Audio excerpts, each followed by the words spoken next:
Well, good evening. How engaged should the United States be in the world? How much do our alliances and our global military presence benefit us? And to what extent do they drain our resources or tempt us into costly missteps? I'm Daniel Benjamin. I'm director of the John Sloan Dickey Center for International Understanding here at Dartmouth, and I'm delighted to welcome you to this debate on the crucial issue of America's role in the world. This debate is one in a series co-hosted by the Brookings Institution and the Charles Koch Institute, and I'm pleased that we at Dartmouth's Dickey Center have been able to partner with these great institutions for this event. And I want to welcome my old friend Bruce Jones, Vice President and Director of Foreign Policy at Brookings, and Will Ruger, who is Vice President for Research and Policy at the Charles Koch Institute. I also want to thank their terrific staffs for their great work in putting this event together. I want to also note that I'm particularly glad that we are in an era awash with incendiary rhetoric going to debate this issue in a way that may remind us of what civilized discourse is all about. Our participants tonight are Eugene Gholz, an assistant professor of political science at the University of Notre Dame. He works primarily at the intersection of national security and economic policy on subjects including innovation, defense management, and U.S. grand strategy. He wrote a well-known international security article that coined the term restraint as a proposed grand strategy for the United States. So that sort of gives away where he is. Jennifer Lind is Associate Professor of Government here at Dartmouth and our resident expert on the international relations of East Asia. She is the author of Sorry States, Apologies in International Politics, one of my favorite titles of all time, a book that examines the effect of war memory on international reconciliation. She is affiliated with the Reischauer Institute of Japanese Studies at Harvard, as well as Chatham House in London. Constanze Stelzenmueller, an expert on German, European, and transatlantic foreign and security policy, is the inaugural Robert Bosch Senior Fellow in the Center on the U.S. and Europe at Brookings. Her areas of expertise include transatlantic relations, German foreign policy, NATO, the EU's foreign security and defense policy, and many other things. She has been head of the Berlin office of the German Marshall Fund and an editor and correspondent at the great German weekly Die Zeit. Jake Sullivan is the Magro Family Distinguished Fellow in International Affairs at the Dickey Center here at Dartmouth. Jake served in the Obama administration as National Security Advisor to Vice President Joe Biden, Director of Policy Planning at the United States Department of State, and Deputy Chief of Staff to Secretary Clinton. He helped lead the secret diplomacy that paved the way for the Iran nuclear deal in 2015. Stephen Wertheim is a historian at Columbia University. He researches U.S. foreign relations and the international order from the 19th century to the present. Before coming to Columbia, Stephen Wertheim was a permanent lecturer in history at Birkbeck College at the University of London. He is currently writing a book about the birth of U.S. global supremacy in World War II. Finally, and most importantly, our moderator tonight is Daryl Press, who is an associate professor of government at Dartmouth. He focuses on U.S. national security policy, and in particular, the changing balance of power, the evolution of technology and warfare, and the future of deterrence. In the interest of full disclosure, he is closely related to one of our debaters, but he promises not to be in any way partial. And with that, let me turn it over to Will Ruger of CKI. Thank you. And by being partial, I assume you meant Eugene Gholz because they've co-authored together. So didn't want to forget that. But thank you very much for having me. It's great to be here. This is my once and hopefully at some point in my life, maybe a retirement future home state. So it's always great to be here. And also it's great to have this partnership with the Brookings Institution and for this debate with Dickey. So again, thank you all for coming. You know, at Charles Koch Institute and the Charles Koch Foundation, we think it's vitally important that we encourage civil discourse about important matters that relate to our flourishing as individuals and as a society. And what could be more important in many ways. Now, again, I'm a foreign policy guy, so of course I'll say this, but what could be more important than thinking about America's role in the world, given that sometimes this means conflict, war, which is one of the most important kind of independent variables, if we're here on campus, that affects so many aspects of our lives here in our country and abroad. But again, just to echo what Dan said, the civil discourse aspect of this relationship between the Charles Koch Institute and the Brookings Institution is just so important, especially at this moment in American history, where we haven't seen that kind of discussion about important issues. It's oftentimes kind of a crossfire approach, tweeting in ways that are less than civil. And we think that we can model this, and we are doing that together across the country. This is phase 2 of a CKI Brookings Institution debate series. Last year we took this around the country to several cities, and this year we're doing this again, and we're very excited about renewing this partnership. And so again, thank you for being here, and I'll turn it over to the debaters. Terrific. Thank you, Will. Thank you, Dan. Good evening and welcome to the first debate of the second season of America's Changing Role in the World, convened by the Brookings Institution and the Charles Koch Institute. I'm Daryl Press, and it's a pleasure to be here in Hanover, New Hampshire for tonight's debate, organized in partnership with the John Sloan Dickey Center here at Dartmouth. The question for tonight's debate is brief, but it's far from simple. What should America's role in the world be? The question encompasses a range of issues. What are America's national interests for the coming century, and how should it pursue them? What are the attributes that the United States should look for in potential allies and partners around the world? What approaches can the United States take to improve our relations with the other powerful countries in the world, in particular Russia and China? Tonight we're going to delve into these and other issues in 4 segments. We're going to start by giving each of our debaters 3 minutes to make an opening set of statements to try to describe their position. We'll have a 30-minute section of moderated debate, 20 minutes of audience questions and answers, and then we'll give each debater 2 minutes to give a closing statement.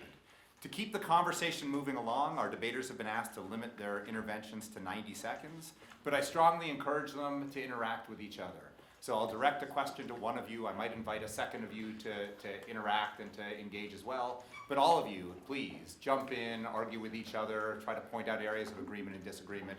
And when it's time that we have to move on, that'll be my responsibility. But we're here to see you guys wrestle with your ideas with each other. Our audience will be able to submit questions in writing on note cards that have been passed around already, which will be collected at about the 20-minute mark by the debate organizers. If you're sitting in the audience and you want a note card but you don't have one yet, then either now or sometime into the debate, raise your hand, try to catch the eye of one of the organizers, and they'll bring you a note card and you can submit your questions. With that, let me dive right in and let me invite each of our speakers to make an opening statement. Why don't we just move left to right? So Constanze, I'm going to ask you to go first. If you could take 3 minutes and describe your overarching vision and the principles that you suggest that the United States implement to achieve it. All right. Well, obviously, as a European on the panel here, I feel I'm here in a supporting role, and it's really not for me to advise America. But since American foreign and security policy has consequences for Europe, as we have seen since 1945 and before, I have an interest in America not going the full restraint route. At the same time, it's clear that it needs to turn back from some of the errors of the past of what you could call hegemonic or unilateral hubris. So I would like to see an enlightened America that acts according to principles but with measured realism, that makes a difference between its allies and its adversaries and challengers and treats them accordingly, that does not try to split the European Union to pursue bilateral relationships with each of us, and that sees in us not just allies and fellow fighters for a better international order, but also a continent with which it is deeply intertwined, culturally, politically, economically, socially, and that it therefore has a vested interest in preserving. Thank you. Terrific. Eugene. Hello, everyone. Thanks for having me up. I guess the introduction outed me that I support a strategy of restraint for the United States. I think the most important thing to start with is that we should be humble and prudent about what military power can achieve for the United States. The biggest threat, I think, to the United States, it's a word that Constanze used, is hubris. The temptation that we have such a great military, a truly great military, that it leads us to believe that that military can achieve anything. And also, it leads us to believe that good outcomes are impossible without American military leadership. We have such confidence in our military. And that leads us to overestimate our capabilities in the world. When we try to shape international events, when we try to be too forward with our military, to believe that we can achieve too much, we create nationalist pushback in the world.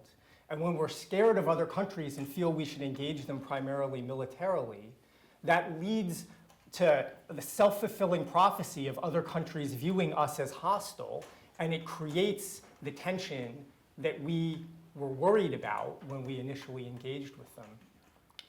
It's very hard for us to understand the political implications of trying to use our military overseas. Understanding the politics of far-off countries is very difficult. We struggle to understand our own politics. Very few people predicted the rise of President Trump.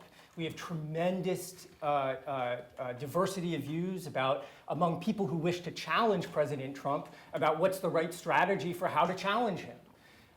The idea that we could develop good ideas or good strategies for shaping or manipulating the politics of other countries is foolhardy given the limits of our understanding.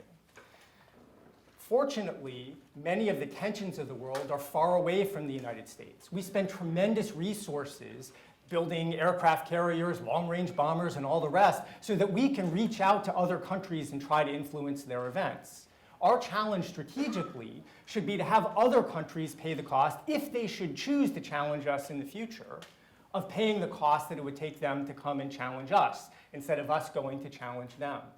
We should take our resources, take our best people who we're attracting to our military to fight in foreign lands, and have them invest in renewing the United States, in trying to keep our powder dry and prepare our resources for future fights that we might unfortunately face. Now is not the time to be using up those resources, right? We know that it's hard to win away games, much easier to win home games. We should let our strategy take advantage of that fact.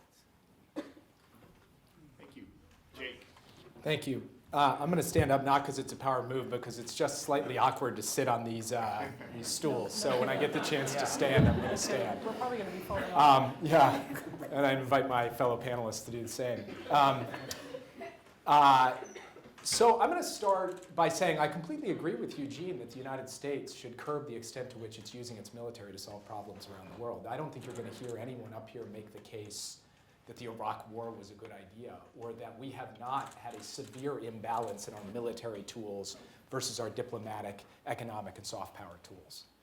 But the story can't end there. It can't just end with we're not going to do that. What are we for? What is American foreign policy all about? And I would argue that there are more threats than just hubris to the United States, and they fall into two categories. One category are threats that transcend states, and we can identify them: the ravages of climate change, the spread of nuclear weapons, the possibility of a global epidemic that could kill tens of millions of people, including in our own country, a global financial crisis that could turn a Great Recession into a Great Depression, and the growing challenges of technology, cyber, artificial intelligence, and the like that can transform not just our society, our economy, but our society. And here's the thing about each one of these challenges. None of them can be solved. None of these threats can be met by one country acting alone. They all require international cooperation to solve. But that cooperation doesn't happen spontaneously. And it doesn't happen by committee.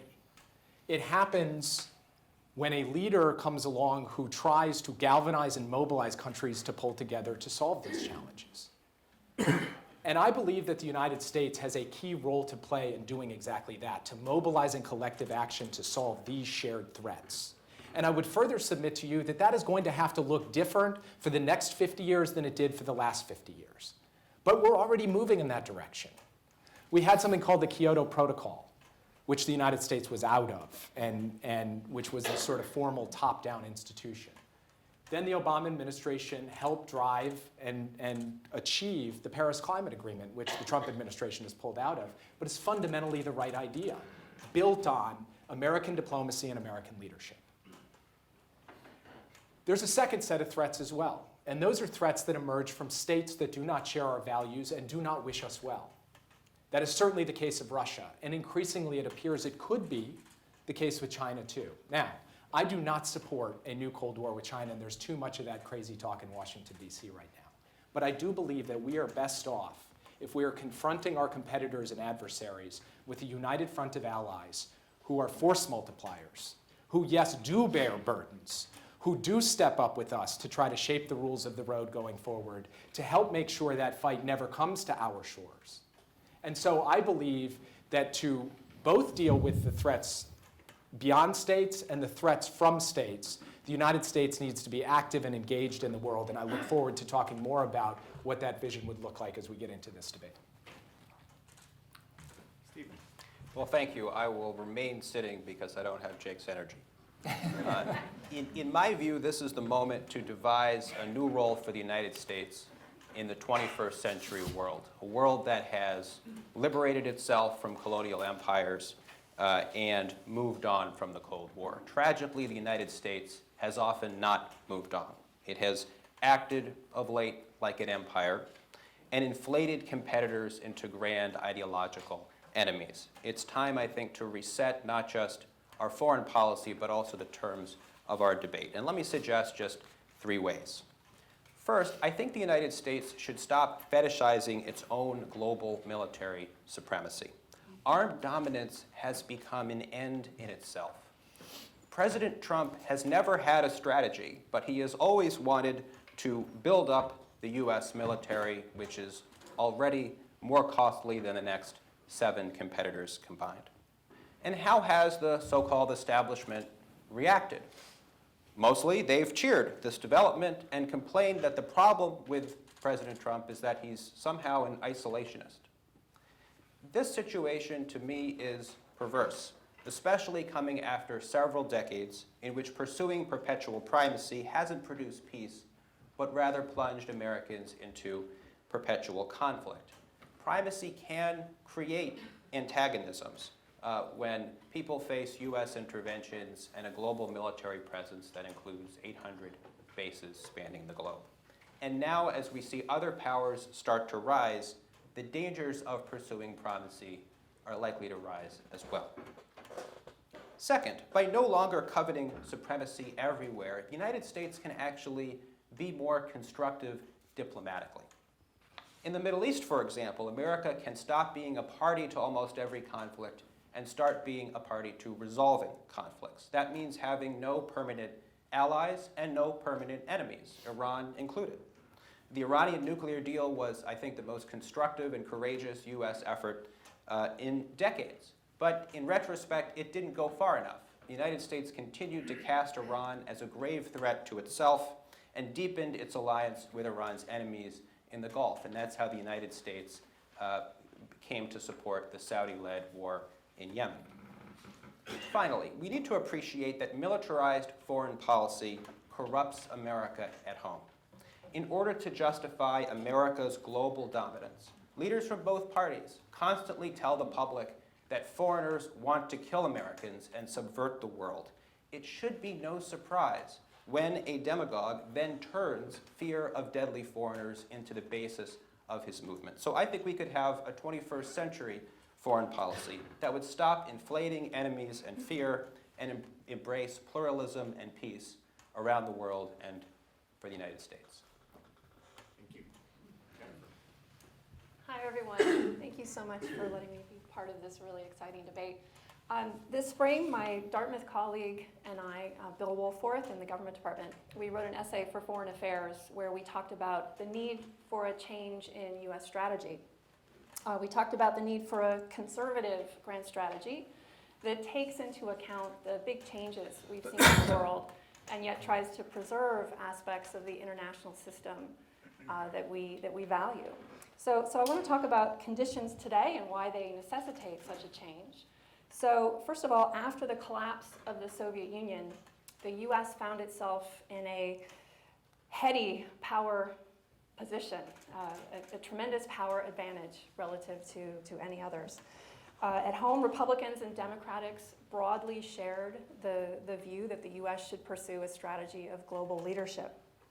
And the US shifted, as a result, from a policy of containment of the Soviet Union to a more ambitious policy in which it reinvigorated old alliances, found new allies, pursued democracy promotion, and fought, of course, multiple wars in the Persian Gulf.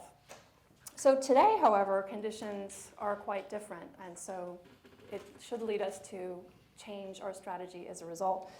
The US and its allies' share of global GDP was 60%, now it's 40%. As for the share of defense expenditures of the US and its partners, used to be 80%, now it's 52%. At home, the bipartisan consensus about the need for US or the advisability for US global leadership has significantly weakened. And of course, China and Russia are challenging the balance of power by modernizing their militaries, pursuing salami tactics and asymmetric strategies, and also using pretty clever diplomacy to separate the US from its allies. So given this increasingly challenging environment, Bill Woolforth and I argued that the US should pursue a less expansionist, more conservative foreign policy. So instead of continuing to expand to new places and new domains, the US and its partners should consolidate their position. So to put it in New Hampshire terms, we've been hiking a pretty steep path, and we need to pause and catch our breath before charging forward. At least my family can attest to that's how I hike. According to this approach, US leaders should be very cautious in adding any new alliances. And any prospective allies should bring to the table more capabilities than costs. This is a litmus test that has not been applied in recent years. The US should also understand that democracy promotion is seen by Russia and China as an existential threat. And so we should draw a clearer line between official efforts to promote democracy and the kinds of activities that our citizens and NGOs want to engage in.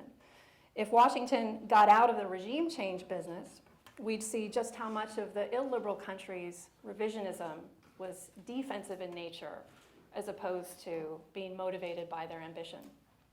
So to be clear, conservatism today need not mean conservatism forever, but any ambitious enterprise, be it a political movement or a corporation, undergoes phases of expansion and then consolidation. So today, consolidation should be seen as a prudent reaction to the expansionism we've seen for the past 25 years and to the new constraints that we face. Terrific. Thank you all. So now I've been convinced 5 times. So I'm kind of stuck. And so what we hope to do is use the next 30 minutes trying to draw out, because they all sound terrific, each of your presentations, but maybe draw out some contradictions or draw out areas of tension or areas of disagreement between the 5 of you. Let me start by posing a question. I'll pose the first question to Constanze about US-Russian relations, which is something that's, again, affecting us internationally, affecting us at home.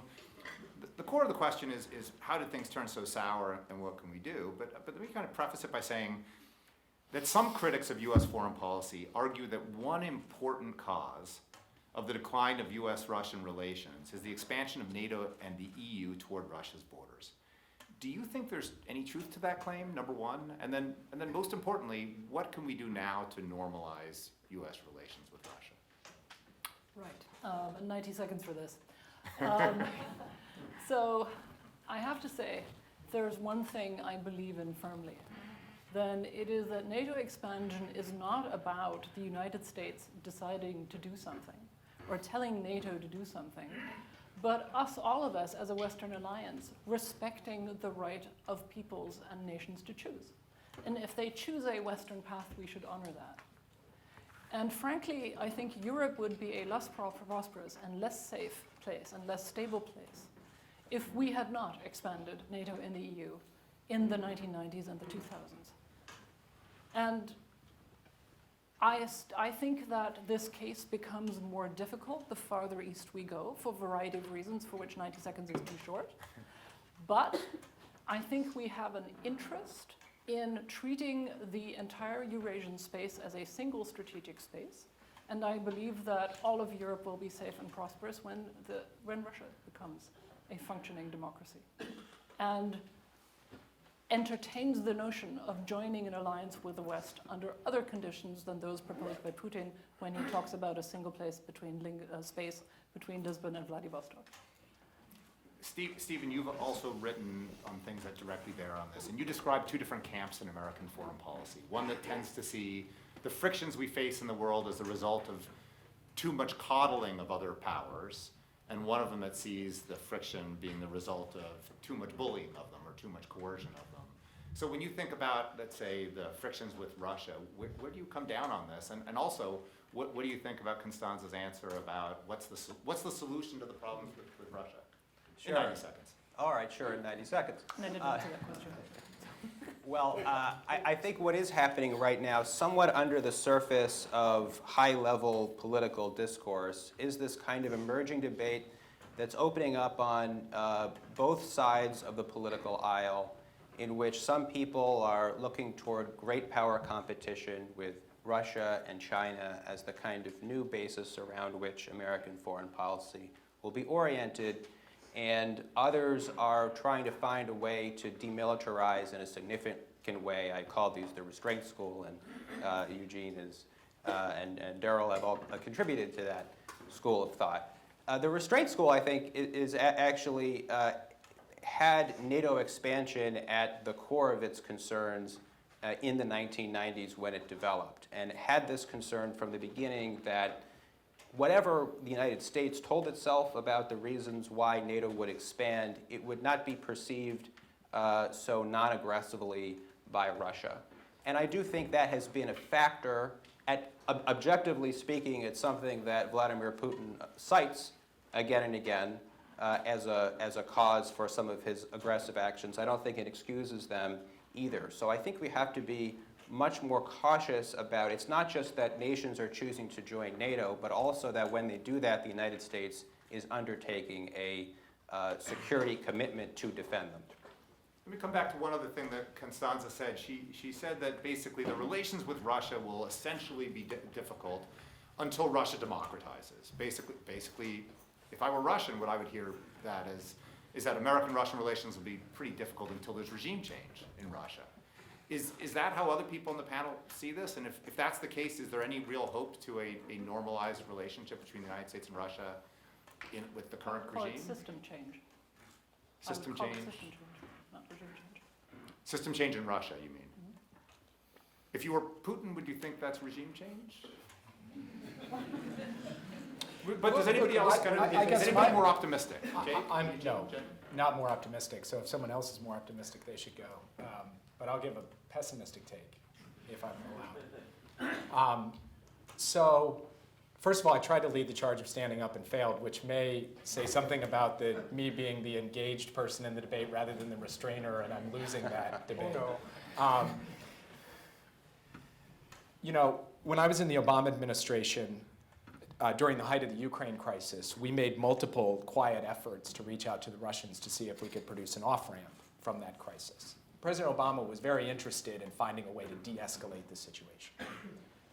And I think if there's another president in 2021, they're going to do what every past president has done and try and find a way to de-escalate the situation. Put a floor under the US-Russian relationship, which I think is badly needed, because I am worried about the inflammatory rhetoric, the close flights of our planes and ships. We need to get off of this course. However, I believe Vladimir Putin is not interested in getting off of this course. And that is for two reasons. The first is that I think fundamentally it is important to him to have the United States as an adversary for his own domestic political purposes, to challenge US hegemony and unipolarity for his ideological purposes, and to try to undermine American and Western democracy to show our model doesn't work and his works better.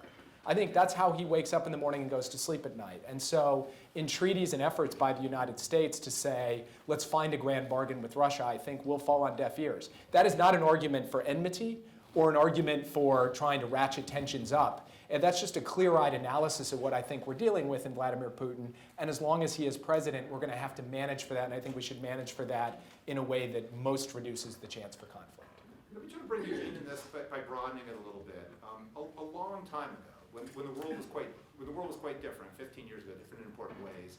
If my memory memories, right, you argued, you raised the question, again, provocative question, is NATO even still necessary? And if NATO is necessary, should the United States be playing a leadership role in NATO? A lot's changed, perhaps, in Europe, souring of relations with Russia, and so the question is, do you still hold that view? Do you think that the European countries could manage these challenges with Russia well without us? Would there be any advantage to the United States in not being at the leadership of this alliance? To answer your last question, yes, there would be advantage to the United States in not being in the leadership of this alliance, that we would come into, as Jake was saying, less regular, high-intensity, risky potential conflict with the Russians. If we stepped back, we wouldn't be in that position, right? One option for getting out of that position is to hope that the Russians will change or to have system change or whatever it is. Another option is for us to stop poking them in the eye. And I'm in favor of not poking people in the eye. We have limited ability to bring about change in Russia through pushing. Russia has very limited ability to threaten outside of their own neighborhood, other than, they have a bunch of nuclear weapons. They could wake up one day and decide to launch and end it all. But that's not a plausible strategy for the Russians, right?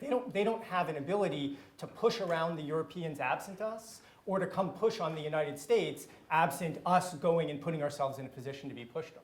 So the Europeans, if you think about potential military capability to defend themselves, you don't need a collective Europe to defend against the Russians. Independently, the situation is the Germans or the French or the British or heck, the Italians can put up a pretty good fight against the Russians. And I'm all in favor of turning NATO into NETO, the Northeast Atlantic Treaty Organization. Europe can still work together the way Constanze would like, just without us, because together they clearly can defend themselves against the Russians. They don't need us. What we bring is added tension for the United States. So just a quick follow-up. So is part of this view, so do you disagree with Constanze in that is part of your view that you think that something about NATO, maybe expansion of NATO in the EU, is a key root cause of this friction itself, that Russia's reactive to this? Or is this coming from Putin or coming from Russia or coming from something else, and therefore abandonment of NATO is just leaving the Europeans to deal with this problem? I guess I'm relatively agnostic on, I tend to believe it's very hard to understand the politics of other countries. So I don't want to take a strong position on the causes of Russian belligerence or bad behavior. I do just generally observe that countries are stronger in their backyard and have an interest in having other countries not intervene in their backyard. And so we can cause friction or step away from the friction with Russians, whatever causes them to not want the system change. So we'll definitely come back to all these themes throughout our time. Let me kind of broaden this regionally a little bit and talk about problems that the United States faces with its partners and allies in both Europe and in Asia.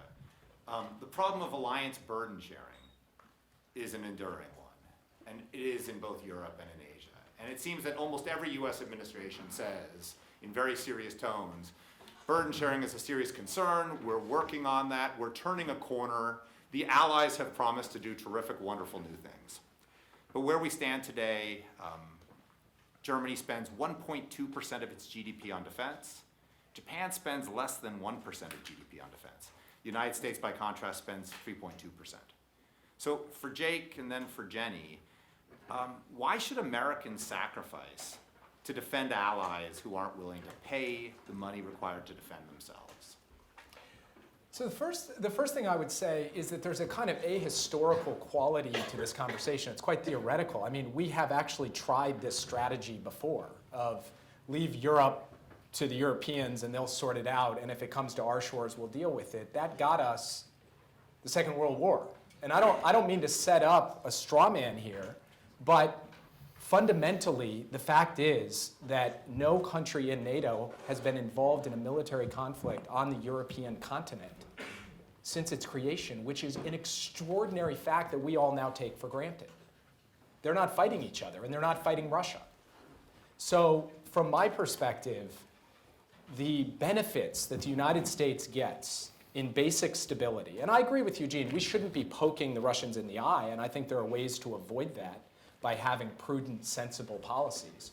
But the benefits that we get far outstrip this debate about the 2%. That being said, I do believe that Europe should end up paying more, and I think we should be putting more pressure on the Europeans. Asia is a different case, where in fact both Korea and Japan engage in major contributions to the alliance, to the point where if we actually withdrew our forces from those places and brought them back to the United States, Rand suggests we would lose money, not save money, because they're paying a huge portion of it.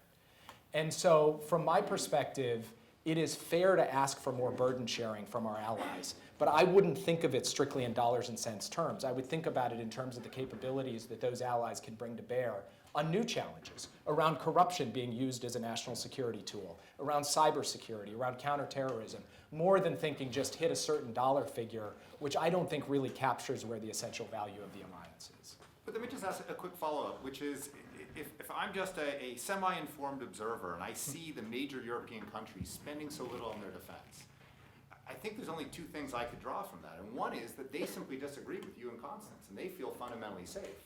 Or alternatively, they really feel that there's real danger out there, but they're taking advantage of us. Yeah. And so what's the combination of those two things going on? I think it's a symbiotic relationship. They get a benefit out of it for sure, but so do we. Because I think part of the question we need to ask, and I struggle with this, especially in the year 2019, is the solution to European security a really powerful German military? I don't know. Or a German nuclear bomb. Or a German nuclear bomb? I mean, I could make the case that that's not true, that actually the United States benefits from serving the role that it does in maintaining stability on the European continent, and that a lot of what we now argue is the kind of tension and challenge is at a level so far below what it has been in history, without the United States having to get into another war in the area. And so I guess my argument is, do I think Germany should be spending more on its defense and certainly on particular capabilities? Of course I do. Do I think Germany is getting a lot out of the United States playing this defensive role? Absolutely they are. But I think the United States is getting a lot out of it too. And this is not an argument for ratcheting up tensions with Russia. It's an argument which says that if you have a strong deterrent, what is happening in Ukraine now doesn't happen in Poland and Hungary and then eventually march eastward. And as a result, I believe NATO has ended up being an extraordinarily successful investment for the United States, alliance for the United States, and it has put us in a position to have strong relationships with these countries that we can leverage in other ways as well, ways far beyond the military, that involve working together as like-minded countries, which I think if you entirely remove the security equation, you'd be less likely to be able to build a united front, say, on trade vis-a-vis China. So I'm a strong believer in maintaining our alliance with Europe in this way. So I asked Jenny a question on this, and I'll come back to all the panelists on this topic. So Jenny, the only country in the world, the only ally of the United States who makes Germany look good in this score is Japan, right? So on one hand, we have Japan, as you listen to American foreign policy analysts, especially ones who are skeptical of China, they talk about the rising China threat, and we know about China's terrible history with Japan. And a decade ago, riots in China where they're holding up signs that say, kill all Japanese, and these horrific things. And then you have Japan spending 0.9% of its GDP on defense. And the question is, do people in Japan just fundamentally disagree and think there's nothing to be afraid of with respect to China? They're afraid. Yeah, they're afraid. I guess I would take a step back and go to your question as you posed it initially, kind of a broader question about how this is a fundamental issue. This issue in burden sharing is a fundamental issue with respect to not just the US-Japan alliance, but to all American alliances. And I think it comes down to kind of a paradox with respect to credibility and the need that Americans feel for the need to maintain credibility with its allies. So credibility is a really important thing if you're in an alliance. You want to reassure your ally that you will be there when the time comes. And also credibility is important for deterrence, for deterring the adversary. And so for that reason, it's understandable that US leaders talk quite a lot about the need for the US to appear as a very credible ally. But then at the same time, if all we're doing is telling our allies, you can believe in us, and if we're paying the lion's share of mobilizing the lion's share of capabilities for the alliance and doing the lion's share of defense spending, then they start to get the feeling that maybe they can free ride on that. They can spend less and buy things like maglev trains and 35-hour work weeks. Wouldn't you? I mean, it seems like a great deal. So this is this kind of fundamental paradox, which is we need to reassure our allies in order to deter and reassure. But at the same time, there's that dilemma with burden sharing that it creates. So I guess I can say that with respect to the US-Japan alliance, we're in pretty favorable circumstances to have this conversation. We've been having it for 70 years. We'll keep having it. We keep asking the Japanese to pay more, to do more. And under some conditions, they do. And one of those conditions is when they perceive a real security threat. Today, they're looking at a rising superpower in their backyard. And that superpower has designs on territory that Japan believes is theirs. That country educates its people in a very hostile narrative about Japan. The kind of terrifying signs people holding up during the 2012 protests being one example. So the Japanese are afraid. This is not us saying, hey, why don't you come fight in Iraq with us? This is different. They care. This matters. And then the other thing that's favorable is that the US and Japan have been working together for decades and have a very close, very warm and trusting relationship. So burden sharing is always going to be a challenging conversation, a challenging negotiation for the reasons that I talk about. But there are some favorable signs in this particular situation. So I have to say, this is where my conflict of interest comes up, because I am a little bit more worried about cutting off you when you hit 3 minutes than I am cutting off you. There might be some secondary consequences, but again, I think this is a core issue. I want to give Stephen, and if Eugene or Constance wants to say something about this. I mean, is there any threshold that the United States should reasonably hold to its allies that say, if you're not willing to be an equal partner to combat dangers in your backyard, we're not a partner with you? Is that going too far? It's probably not a uniform threshold, but look, I think we're in a pretty bad place in our foreign policy debate when it comes to alliances. President Trump has actually delivered more of the same, just nastier. He's browbeat our allies. He's had a lot of tweets and fury, but he's not willing to do the one thing that would actually provide a significant incentive in the direction of burden sharing, which is cut US defense spending, or work with allies in a responsible way to withdraw some of US forward deployed forces so that the allies can step up. So that has not been an effective approach. And then the reaction to him has often been to talk about allies as if it's this, morality tale. And that's not what an alliance is. Alliances are there for the purpose of war making, and it shouldn't be something that we glorify quite in this way. So somehow we have to get back to a place where we do take the strategic discussion seriously. And I think that if we're not going to be willing to make some cuts in defense spending, then we can stop paying lip service to burden sharing as a goal, because it's not going to happen. At the end of the day, that's the really effective way to incentivize our allies. But I think the real reason is not so much in terms of saving costs for the United States, in terms of dollars and cents. It actually helps with our security, that we're not so forward deployed, and we get a sense from other countries in the neighborhood of countries like Russia and China, what their assessment of the threat really is when we can judge by their actions. If we don't do that, then we are actually depriving ourselves of a much more finely attuned sense of where the danger lies. Constanze? Yes, I would love to jump in here. For one, just on the record, I want Germany to spend more on defense and to live up to its commitments. And I would like Europeans to essentially be able to take care of small to medium-sized security crises and their periphery without American help. Yeah. That is basically what my European security tribe is discussing these days. But in a way that is totally NATO compatible, so if anything should ratchet out of control, turn into major war, we would be fully compatible and working together with American forces. That would be my ideal. But what I think is completely missing from the discussion so far is a really important fact.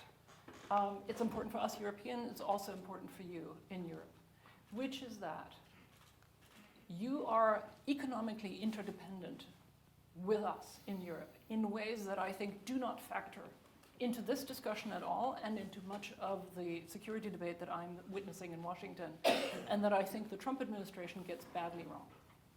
You have huge economic interests, financial flows, trade, production, jobs in Europe, that if you are protecting the security and prosperity of Europe, you are also protecting that. Conversely, we have jobs and financial flows and trade with you in America. And by being your allies and your partners, we're protecting that. But we also need to understand that both the Russians and the Chinese, while they may not be attacking physically the territory of the European Union or of NATO, they're interfering in our systems every single day in ways that, as our colleague Tom Wright would put it, are short of war. Hybrid measures. In ways that are aggressive, that are purposeful, that are very tangible to us, and that are very tangible to you. Your diplomats know about this, your intelligence services know about this, we are all fully aware.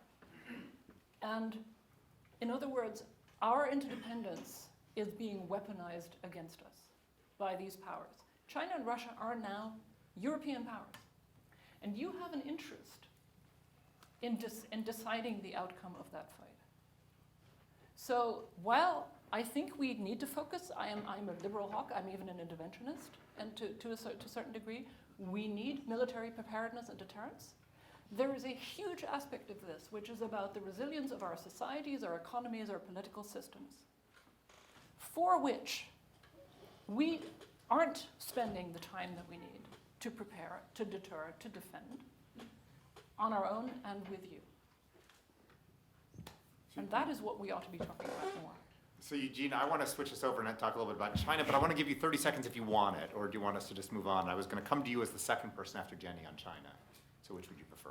We're behind schedule. Okay. So. Jenny, China, let me cut to the chase. Is it a threat? So In the 1990s, American policymakers welcomed the rise of China. China's getting rich. They're going to be a trade partner. Is the rise of China a threat to the United States and its allies, and why? And then I'm going to ask Eugene the same question. So it's definitely wrong to overstate the fact that China is threatening. China obviously has strong interdependence of the kind that Constanze is talking about. It values the system and even values U.S. leadership in lots of different ways.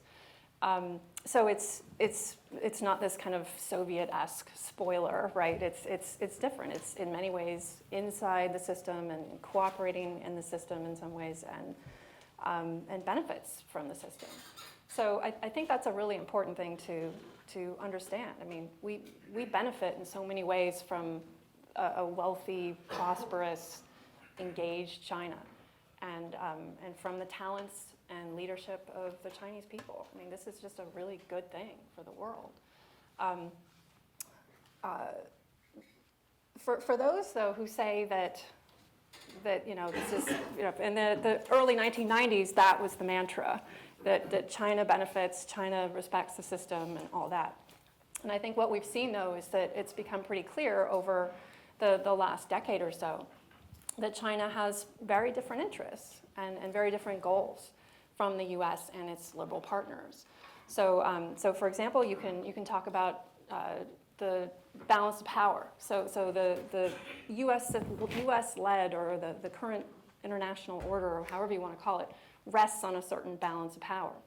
And China's trying to change that, at least certainly in East Asia, where it's trying to undermine U.S. military primacy through its military modernization. It's trying to undermine American alliances and the U.S. ability to move freely around the region. So that's a change. And to the current U.S. foreign policy, that is a threat. Secondly, in the realm of trade and economic development, China has a very statist approach to its economy, and the institutions that China is going to create and lead will reflect that and will reflect China's own interests. And along those lines, we should think about the portion of human rights within US goals and the goals of American partners. Within the post-World War II human rights regime, you could talk about all the ways that we messed it up and we're inconsistent and so on, and that's absolutely true. But the bottom line is we created a human rights regime and expanded it over time. This is not something that China is remotely interested in supporting and indeed is going to be working hard to undermine. So if in all of these terms, the balance of power, the economic sphere, human rights and so on, yeah, China's a threat. What about you, Eugene? Do you agree, disagree? Look, I think China, like Russia, is a powerful country in the world. They're an independent country. They make their own choices about what they want. They agree with us sometimes. They disagree with us sometimes. They're just a different country.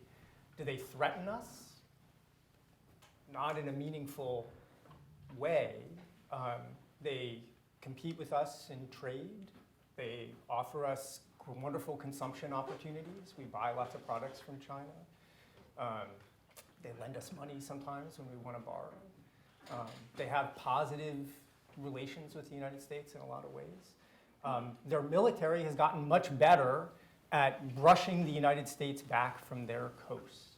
Right? They're not a threat to go on a rampage around the world or come to the United States militarily. Right? They have built a lot of missiles to make it hard for the US Navy to operate or the US Air Force to operate near China. And if our fear is that it's hard for us to go on the offense to support our allies in Asia militarily, because defense is getting stronger, because new technologies make defense stronger, we should remember that our strategic goals are actually defensive. We should use the same systems that we think make it hard for us to go on the offense against China to make it hard for China to go on the offense against our friends, right? So we could have a much more defensive defense or a much more defensive orientation with our friends in Asia without picking a fight with China. And look, if there are threats that are not military threats, if there are threats to divide our democracy or cybersecurity threats, we should address those threats in those realms. But none of those make it any more efficient for the United States to buy another carrier strike group or another long-range bomber or to spend $700 billion on our military, right? We should address those threats by spending a few $1 billion on cybersecurity. And that's a good expenditure. But on military affairs, we should take the cheaper and safer, less risky alternative and take advantage of technology to have a defensive defense. If missiles are effective, we should buy some missiles or encourage Japan to buy some missiles to defend themselves. We don't have to pick a fight. We can just be on the defense. Jake, you started out nodding no, and so I was going to come to you with the follow-up and ask you, and you ended up Yeah. nodding yes. So. Well, it's because for both of these guys, it's funny, I'm for an engaged America in the world. I'm also for cutting the defense budget.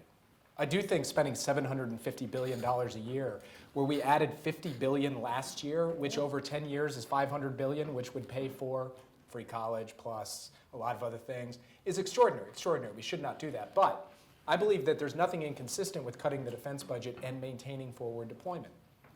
I don't think forward deployment means war. I actually believe it means, in most cases in both Europe and Asia, preventing war, as it's done for the last 70 years. So I'll just give you an example of why I don't buy this idea that we should just draw back to Fortress America. In 2014, China and Japan, who are the second and third largest economies in the world, nearly went to war over a pile of rocks in the East China Sea called the Senkaku Islands. Okay, the Japanese had a few ships from their Coast Guard. The Chinese technically had ships from their Coast Guard as well. And President Obama was faced with a very tough choice. Does he say that Article 5 of the Mutual Defense Treaty with Japan applies to these rocks? The idea that the United States is going to go to war over a pile of rocks in the East China Sea, I think we could all agree, seems pretty crazy. But by asserting that the US was going to have Japan's back, the net result was de-escalation. If the US pulls out and says, why doesn't Japan just build up a really big military? and then see how it goes between Japan and China. I don't think we'd end up in a better circumstance for the United States. Now, in Eugene's technical definition of would the US homeland be harmed militarily, you could say one thing. But if the second and third largest economies go to war with one another, you don't think people in New Hampshire are going to feel the repercussions of that? You can bet that they will. And that goes to Constanze's point about Europe as well. So from my perspective, reducing the overall size of the US military, but keeping it deployed in a way in Europe and Asia that we can suck the oxygen out of the possibility of major power conflict, which has been the norm, not the exception, for centuries, is a better way for the United States to operate in the world. Last point, the reason we don't cut the defense budget is not because of the foreign policy establishment. It's because Bernie Sanders and Sherrod Brown, two great progressives, have major defense industries in their states, the F-35 and the Lima tank plant. They don't want to lose them. Neither does anybody else. I get that. So that's much more about domestic American politics than it is about the blob coming along and saying we need to spend an extra $100 billion on defense. Let me ask one last question, and we'll turn it over to the audience. And I'm not going to direct it to anyone, just to give you a chance to interact. I wanted to ask a question about climate change. If people in the audience want to, they can do so. I'm just out of time. But if we're going to have the five of you up here, I have to ask you guys a quick question about terrorism. And as probably all five of you know, if you just look at the data on deaths from terrorism, what you discover is fewer Americans die from terrorism. Before 9/11, when we weren't paying any attention, or after 9/11, after we were. Fewer Americans die from terrorism than die from, I think it's deer accidents, which by the way matter a lot in New Hampshire. But fewer die from terrorism than die from bathtub slips. And so I actually had a very renowned terrorism expert say to me recently, he said, yeah, we all know that terrorism is actually not that serious a threat to Americans, but the American public thinks it is, so we have to kind of go along. Is that your five views, that in fact terrorism is a vastly exaggerated threat, and that we should pay much fewer costs in civil liberties lost, or dollars spent, or people killed? Or do you actually think that terrorism is a major threat to the United States? Anybody who wants to weigh in. All right, why don't I start on that? Because I'm the guest in this country for the third time in my life, and I'm very fond of it. I will say that as somebody who wrote about security and defense in the 90s for a German national newspaper, I thought that when NATO after 9/11 reframed its sort of global operating paradigm to the global war against terror, that was a huge mistake. Yeah. And it has since been reframed.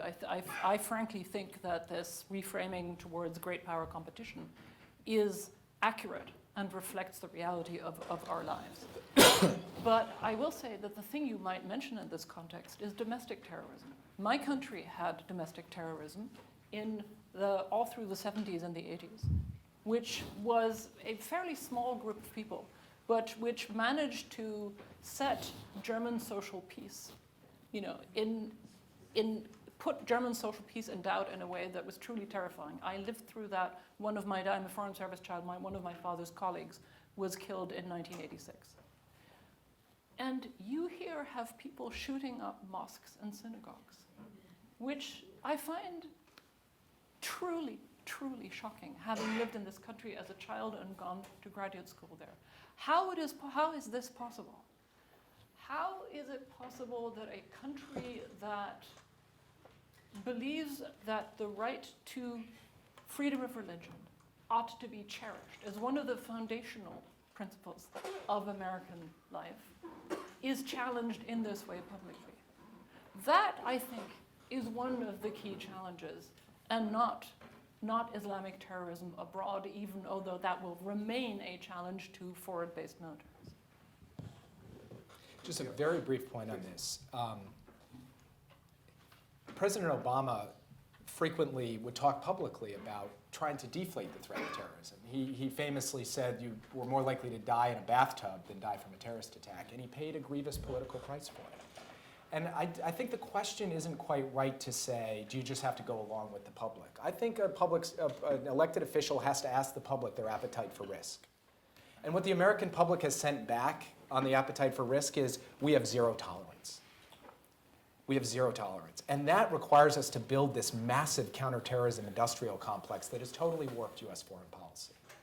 Now, a leader could say, I don't care, you're just going to have to live with some risk. And I think there should be an education process over time on that.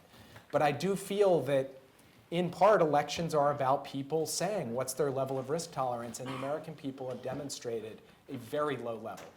And it's unfortunate because when you think about the actual threat of terrorism versus so many other challenges that we face, in terms of lives lost and the rest, it's not that high, but it is top of mind. This is not being invented in Washington and then put on the American people. There is just years of opinion research to show that this is what the American people are looking for, and it's just very hard to ask an elected official to ignore that.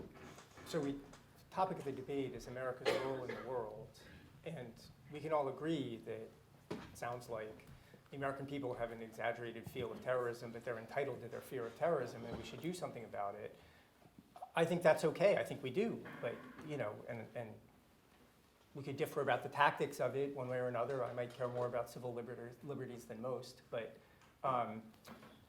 the Department of Homeland Security is the response to this, or the FBI is the response to this. Going and invading another couple of countries or making it a prominent foreign policy issue. I mean, some intelligence sharing could be part of this. That's all fine, but to use terrorism as a mechanism for justifying hundreds of billions of dollars in defense spending, buying another aircraft carrier, buying the F-35, deploying American troops overseas, this is a wrong-headed thing. If you want to respond to the American people's concern about terrorism, telling them that the way to respond is by fighting somebody over there is a dumb response, and we should stop doing it. So now, let me switch over and start asking questions that we got from the audience. There's one about how important should be advancing humanitarian causes, preventing crimes against humanity. I'm sure that all of you are in favor of preventing crimes against humanity and advancing humanitarian causes, but where does the rubber meet the road in this? Should we be willing to intervene if knowing what we know about the horrors of Syria, right, which is ground on for almost a decade, killed hundreds of thousands of people, destabilized entire regions, should we be willing, if we followed your foreign policies, would we be willing to make real cost sacrifices in order to prevent and engage in nasty civil wars like Syria or elsewhere? Well, we stopped a genocide in Europe, and that was ours, and I'm thankful for it. Yugoslavia. No, I meant the Nazis. Oh, we stopped a genocide, right? Yes. And I'm grateful for that, and I think so is the rest of Europe. That was a significant achievement by America. And the world owes you, and we owe you, we Germans owe you for that. And so, yes, I have personal feelings about stopping genocide, as you would expect. And I covered the genocide in Rwanda. I was there, and I was in the Balkans, and I've covered the war crimes tribunals. And I feel, and I know from my personal experience and my personal analysis, we intervened too late in Rwanda, nearly too late in Yugoslavia. And frankly, I think that our intervention in Libya, while it turned out to be ignorant of the political conditions in which we intervened, probably stopped a massacre. And of course, driving the Taliban out of Afghanistan. And again, that intervention has led to mission creep and all sorts of other things. But it was legal and legitimate and freed the people of Afghanistan who had been suffering under the Taliban. I was there in the early days.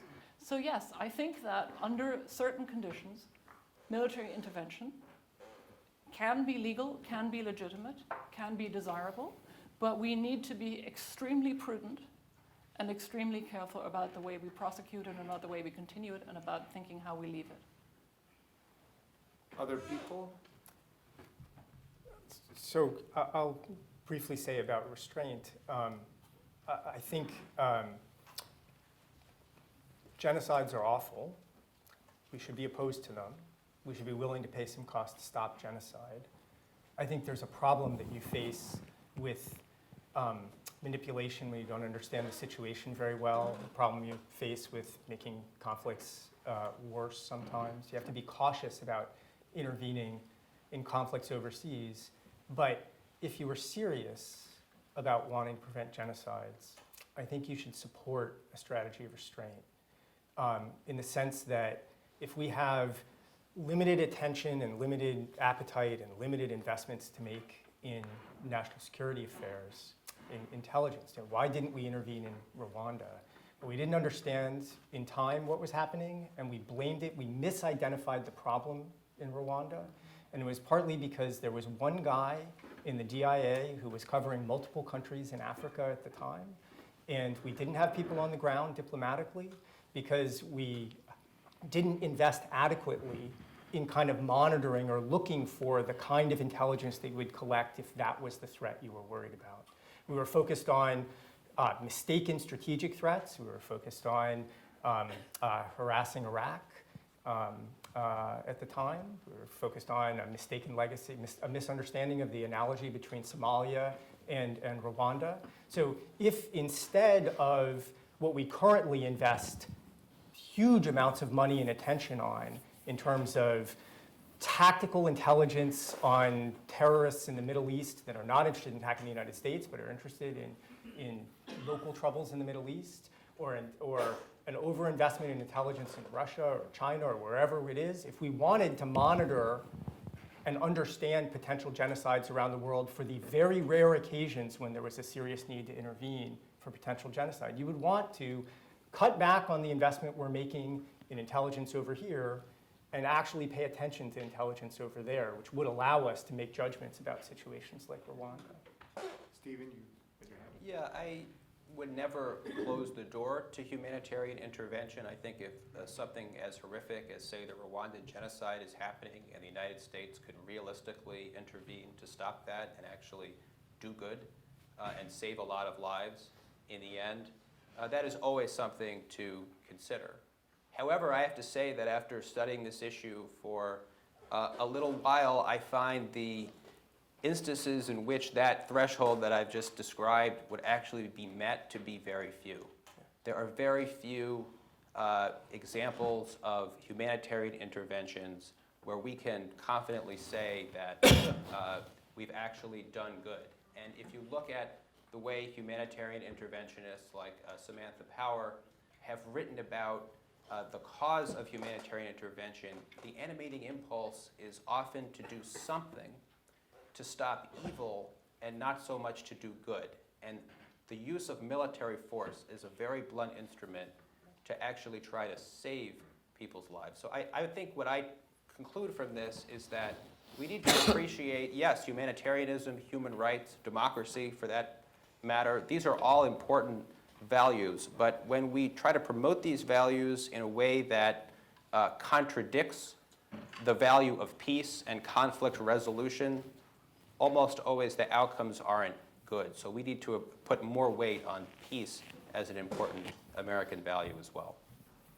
I would just add also, I like the way Eugene talked before about the different appropriate institutions and tools for meeting the terrorist threat, and that maybe it's Homeland Security and FBI rather than aircraft carriers and so on.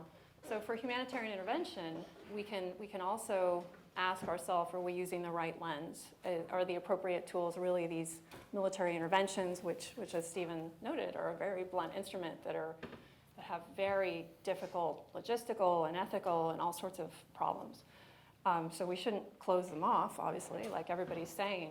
But what about other tools that we do have that don't suffer from those problems? So just simple preventing diseases, water purification, all these things. Our colleague here, Ben Valentino, wrote a foreign affairs essay about the different way that we could approach humanitarian intervention in the sense of, again, institution building, disease prevention, good governance, and so on. So that's another angle on this.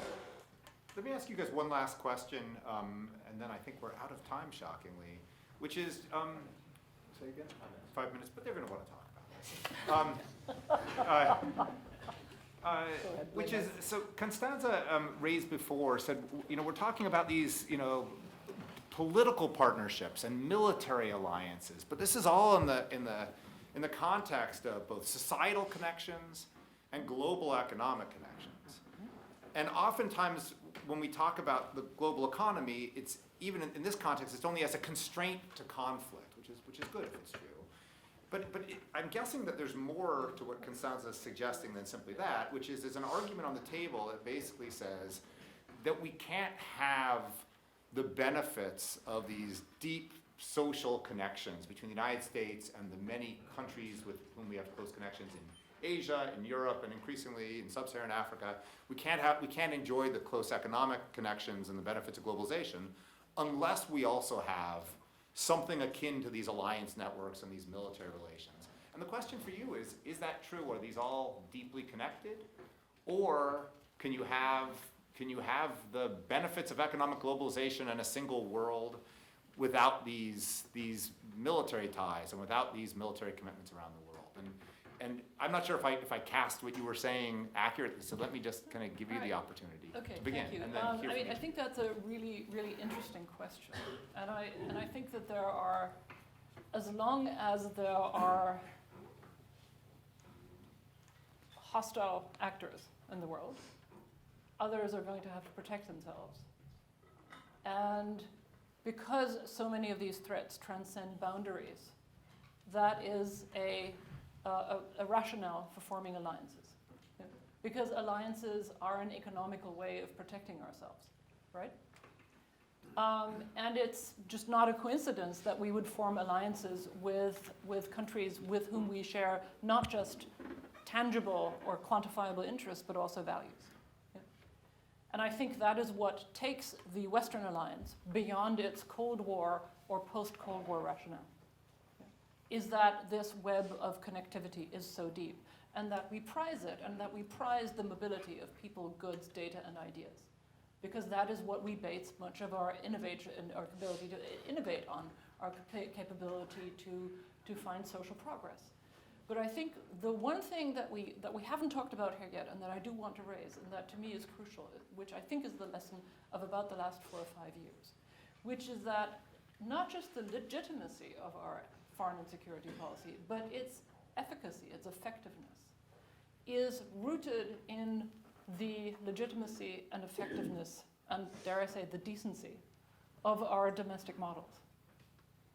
And that if our domestic models are polarized, are unjust, fundamentally unjust, are fundamentally cruel, and as we, I think, are seeing, it is possible for Western democracies to become cruel and to question their own models, then we will also lose legitimacy internationally and lose the ability to pursue our interests, not just our values, but even our interests.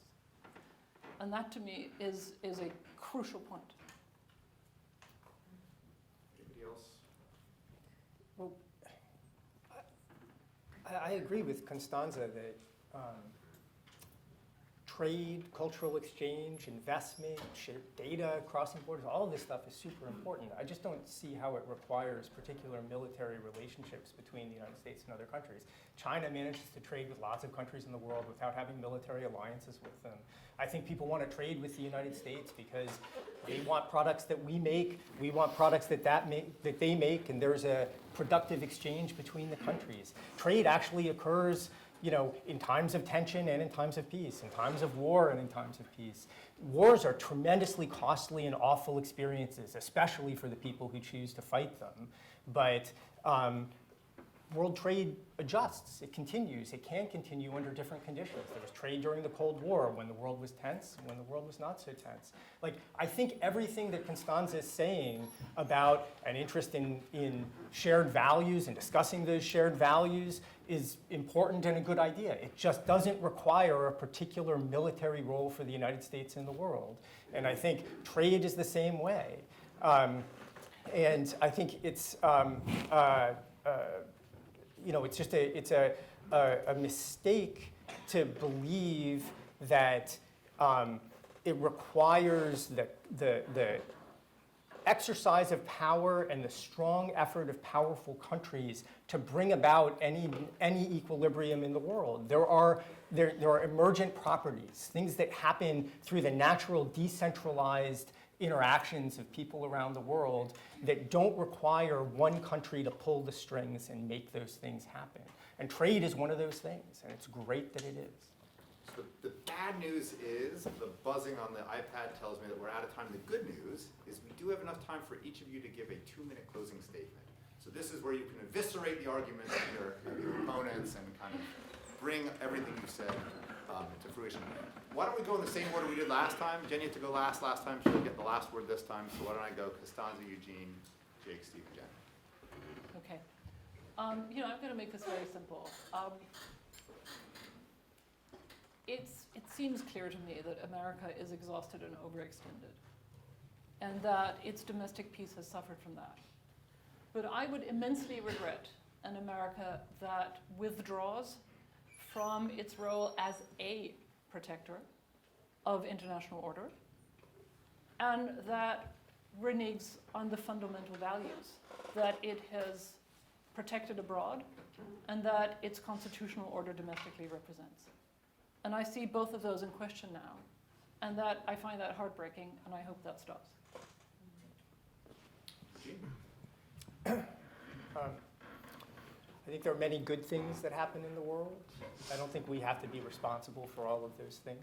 I think there are many bad things that happen in the world, and I think it's unfortunate that sometimes we are responsible for those things. In fact, in the last 25 years, the United States has been responsible for a shockingly high proportion of bad things that have happened in the world, right? We've been an agent of instability and making things worse in a way that we didn't need to. We've scored a lot of own goals in the last 25 years, and we should stop, right? We should stop the hubris. We should stop pretending that we're necessary, and we should stop pretending that it's not costly for the United States. It's been a rough 25 years. We've spent a lot of money. We've run up our debt. Americans have died. We've made enemies around the world. We've taken on what I think is an unfortunate moral stain in some cases because of the mistakes we've made. Right? I believe that we're a fundamentally good country and can achieve good things, and we've gotten ourselves in a position where bad things have happened because of us. I think it's wrong to not understand the costs of these things. We're spending huge amounts of money and increasing amounts of money. We're fighting into the teeth. We're spending lots of money to preserve our offensive capability against other countries at a time when we say that our strategic aims are defensive. Right? We could pull back and be defensive about this, and we could pay down our debt, and we could prepare for a situation where if the world ever really gets worse for the United States, we would have the resources to be able to respond to that situation. And our alliances are not free. In some ways, they're like the off-balance sheet liabilities that Enron got into trouble for 20 years ago, right? That they hid the potential risks, and when those risks came to fruition, suddenly Enron couldn't pay the bill. Right? Well, so just because we haven't had a war that's cost the United States tremendous resources in Europe or in Asia doesn't mean that it's a good idea to expose ourselves to that risk unnecessarily. Right? That is an off-balance sheet liability, just we haven't paid the cost yet, but it is a real cost for the United States, and we should be very concerned about that. We should choose instead a policy of restraint that reduces our exposure to huge costs. It's interesting. I think about these things from the perspective of someone who's served in government. And I didn't mean to say you didn't. So just that I did. The reason I raise that is because I think it exposes a certain blind spot that those of us who serve in government have, which is we worry about certain kinds of downside risks. So I want to go back to Daryl's last question, which was, could we end our alliances and still trade with everyone and have great relationships in Europe and Asia? I think there is no doubt that Eugene is right, that there's nothing inherent in the trading relationships of the world that you have to have military alliances to make them good. But that's not actually the question. The question is, now that we have them, if we withdrew from them, would it come at a cost to the United States in terms of our solidarity and capacity to work with our friends in Europe and Asia to deal with what I think is one of the great challenges of our time, which is the distortionary effect of China's state-led economy in the international system that is harming American workers and for which we need new rules. And we need a united front of countries to build those new rules. And I would posit that if I went to the president and said, here's the deal, first we withdraw from Europe and Asia militarily. But don't worry, that will have no impact on the Europeans or Asians on whether they'll work with us against China vis-a-vis. I just don't think human nature works that way. It may be true, but I wouldn't want to be the one taking that gamble. Particularly since I do not, where I disagree is that I don't regard our alliances in Europe and Asia as fundamentally exposing the United States to the kind of off-balance sheet liabilities that Eugene is talking about. I do think military intervention in the Middle East produces those liabilities. I don't think that is a function of our alliances. Last point. I was part of the team that began the negotiations over the Iran nuclear deal, going for a year in secret doing shuttle diplomacy to try to produce that agreement. I believe that we got that agreement at least in part because of the credible threat of military force. I do. And I asked the question, if we just completely withdrew and said we're pulling back to America, could we stop Iran from getting a nuclear weapon? Would I want to go to war with Iran? Absolutely not. But I believe that in order to produce positive diplomatic outcomes for the world and to have peace in the world, you do need to have that credible threat. And to me, that does require some measure of forward deployment, properly used. Thank you. Stephen. Great. I'll just make a comment first, is that I'm not hearing an alternative on this stage at least that suggests that there might not be military force or the U.S. should withdraw to Fortress America, but rather I'm hearing an alternative that's about encouraging burden sharing among allies, but still playing a substantial military role. So I don't think the question is whether there will be force in the world. The question is whose force and where. I think that's important to keep in mind. Just to clarify, Yeah. I mean, I think this is really important because we've just had a whole debate and I didn't want to misrepresent. Are you saying you would be keeping substantial U.S. forces in Europe and Asia? It depends, but I'm not saying that any alliance commitment should necessarily be abrogated, but I do think a substantial reduction in the forward deployment could be done, but that should be done in a responsible way in partnership with our allies. So I want to make the point, I don't know if anyone's noticed, that America's political system appears to be, unfortunately, increasingly dysfunctional. And I think we need to think about, all right, some people have noticed. I seriously think that we need to think about the implications of that for American global power. Because the case for American supremacy has always rested on an assumption that the United States political system was uniquely enlightened, or at least competent enough to make consistent and decent decisions affecting much of the world. But now we've had, in my view, several presidents who have married aggressive visions with careless decisions. And we've seen not a lot of accountability for disastrous policies like the war in Iraq. I wonder how many of us can honestly say, can honestly agree with Madeleine Albright 2 decades ago when she said that the United States was the indispensable nation because it stands tall and can see farther than other countries into the future. So my concern here is that it won't be sufficient for the next administration just to have the most brilliant and decent and just grand strategy, and then to turn over in 4 or 8 years the apparatus of US power to a fundamentally irresponsible actor. So we also need to think about democratizing the making of our foreign policy, which means upgrading the role of Congress in the foreign policy process, and also having events like this one where there's a real exchange of views so that citizens can appreciate the issues, get a sense of the alternatives, and have some agency. Thank you. So in addition to trying to not fall off this bar stool, I've been listening very carefully. That actually takes a tremendous amount of energy. I've been listening really carefully to Eugene and Jake, and noticing kind of interesting tension in the different points that they're making. And Eugene's pointing out the liabilities that we have accepted as part of these alliances, and the U.S. leaders saying, hey, in order to reassure Japan, we have to make this declaration that, you know, we will essentially trade Seattle for the Senkaku Islands, because that's what we've done. And I don't know if you guys know that, but there's a bunch of rocks, and American blood is now committed to defending those rocks against a nuclear armed adversary. And that's a pretty big liability, right? And then contrast that to, as Jake discussed it earlier, he said the fact that we did that, the fact that we made that promise is what's going to mean we're never going to have to fight over those rocks. And so there's this interesting tension here. There's the belief, I guess it comes down to the faith that you have in the strength of the deterrent. And is this war ever going to happen? Have you made it less likely to happen because you've made that promise. It's a pretty big risk that you're taking on, especially in this kind of post-red line world, right, where everybody's going to say, oh, look at Obama, he didn't defend the red line and he got excoriated for it. So it's a dangerous game to play. But I just wanted to highlight these two views that are out there. The one view that Jake was making, which says, by virtue of making that pledge, we won't have to fight that war.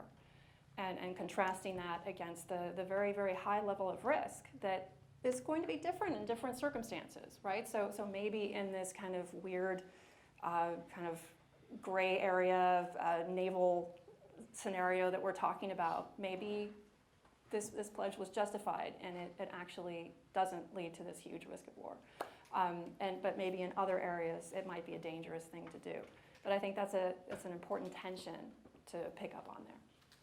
So it's my job to turn this over for the final remarks to Bruce Jones of Brookings. But before I do, let me just kind of echo something which was briefly said on stage. But it's the idea that was said today that I believe in the most, and that is, and it's one that probably all five of our debaters agree with, which is that that what's most important here is the ability of people who disagree with each other strongly to have civil, sharp, and reasoned debate, even though they disagree.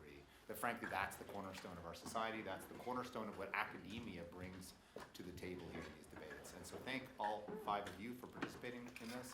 Thank you to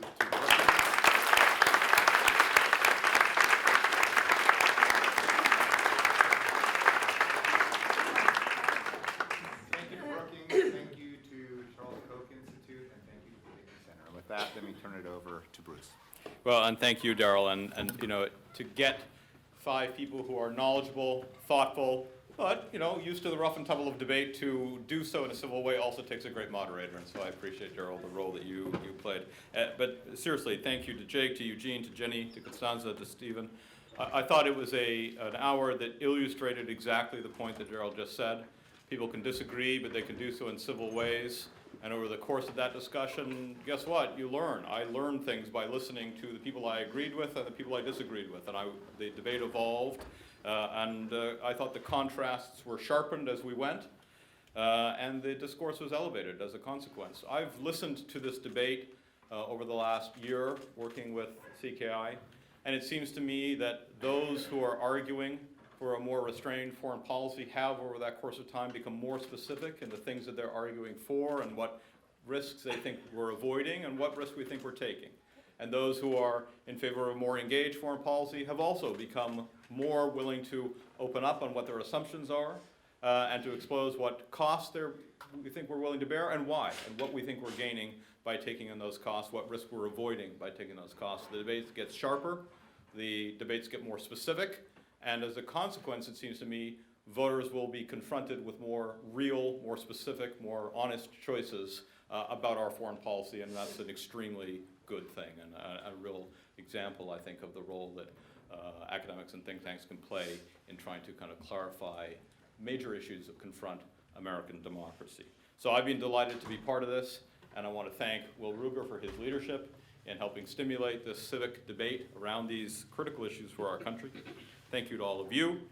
My thanks in particular today to Dan and the Dickey Center for being our hosts and for creating the framework in which this conversation happened.